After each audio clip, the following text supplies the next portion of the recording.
Ako'y mamamatay, ngunit hindi bilang talunan, kundi bilang binhi ng kalayaang matagal nang ipinagkait.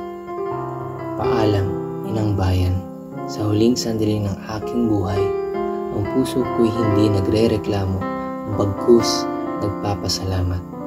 Sa bawat patak ng dugo ko, naway may tumubong pag-asa. Kung ito'y maging abono ng lupang mahal, maituri ko ng biyaya ang kamatayan. Hindi ko man masilayan ang bukang liwayway ng bayang malaya. Ikaw, kabataan, ikaw ang liwanag, ikaw ang hininga ng revolusyon.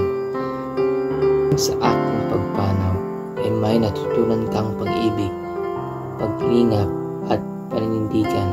Hindi ako namatay ng walang saysay. Ang kalayaan ay hindi alay, ito'y pinagbabayaran.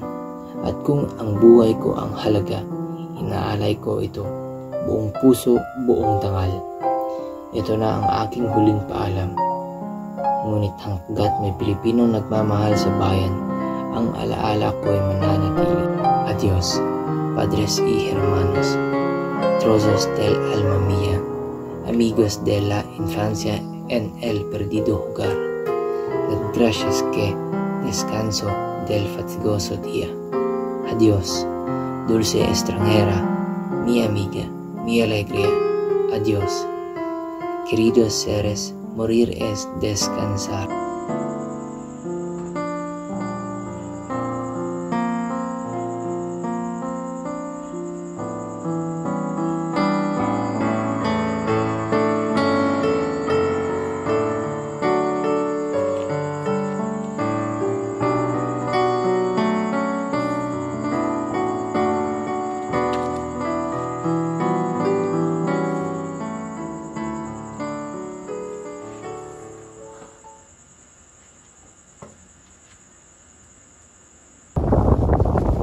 Paalam Pilipinas, sa iyong paglaya, ako'y tunay na buhay.